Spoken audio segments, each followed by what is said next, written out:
As somebody whose Cane Corso puppy died at a very young age from a hereditary heart issue, now is time that I feel ready to address the big question of, are Cane Corsos healthy dogs? Tragically, no Cane Corso can live forever. You might get lucky and get 1 to 13 like my mate Louise, or you might get unlucky like me and get yours to just 4 months. But you're not going to be with your Corso forever, as much as you might love them. So the best we can do is learn about the facts about their lifespan and their general health, do our best by them to avoid the big issues, be prepared for the realities of canine mortality. That said, for a mastiff type, the Cane Corso has a pretty good lifespan, about a year above the average for a median of about 9 years, with Europeans living longer than US specimens on average, and black brindle coloured Corsos living the longest. On top of that, research in Labradors suggests that dog life extension is best served by preserving muscle mass and activity whilst limiting body fat, which is something that we are largely in control of as owners. Now here comes the heavy stuff, the stuff that we can't control, the big C.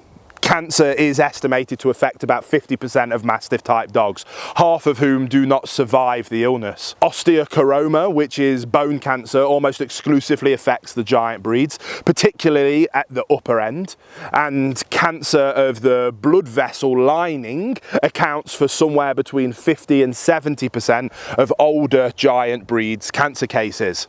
Now, because 2/3 of mastiff types die from terminal diseases rather than old age or euthanasia, it is clear that these are serious diseases, and the earlier you catch them, the better your dog's chances of survival. Now, looking out for the warning signs of these diseases, such as swelling and lethargy, can keep your Corso healthier for longer. We also have some control over some conditions earlier on, specifically at the point of breeding.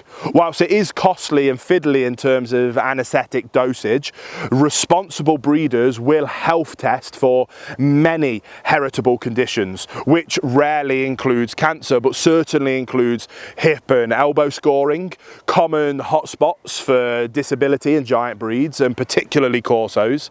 Indeed, in a 2006 study out of Italy, Corsos were shown to have worse hips than most other breeds, particularly compared with Labradors. A more recent study on French dogs noted that Corsos were far more predisposed to hip dysplasia than any of the other breeds registered, even other large breeds such as Rottweilers and Malamutes. However, this same 2020 study also noted that the rates of the disease have dropped by 1/3 in the last 20 years, likely due to selective breeding based on routine health testing. That is more popular among breeders every single year. In fact, in yet another study, it was found that mastiff type dogs from registered breeders were 1/3 less likely to have cancer than those unofficially bred, suggesting that selective breeding of healthy parents can also safeguard puppy health to some extent. In essence, the amazing size of the Corso is something of a double-edged sword. It comes with health issues as standard.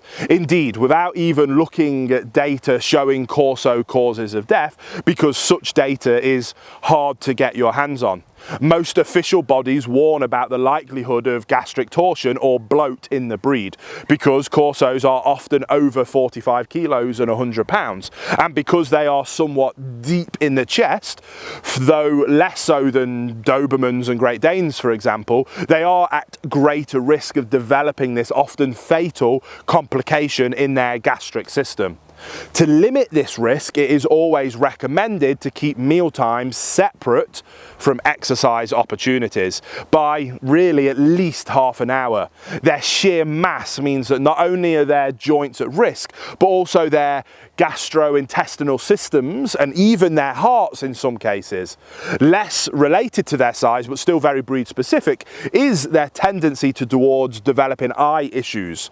The more typey they are, the more likely they are to develop issues here. So the Corsos who look like Neos and Bordeaux will probably be more of a worry than those that look more like Pressers or even Labs facially. Finally, it is worth mentioning that in the online canine community, longevity, the breed is also becoming associated with epilepsy. So this is potentially another one to watch out for and try and screen for as early as possible. So if we take all of that into account, what we're looking at is a moderately healthy breed whose interests we can look after by promoting responsible breeding and ownership that promotes longevity. If we commit to upholding that standard, we can be hopeful for a future where these dogs can flourish and prosper.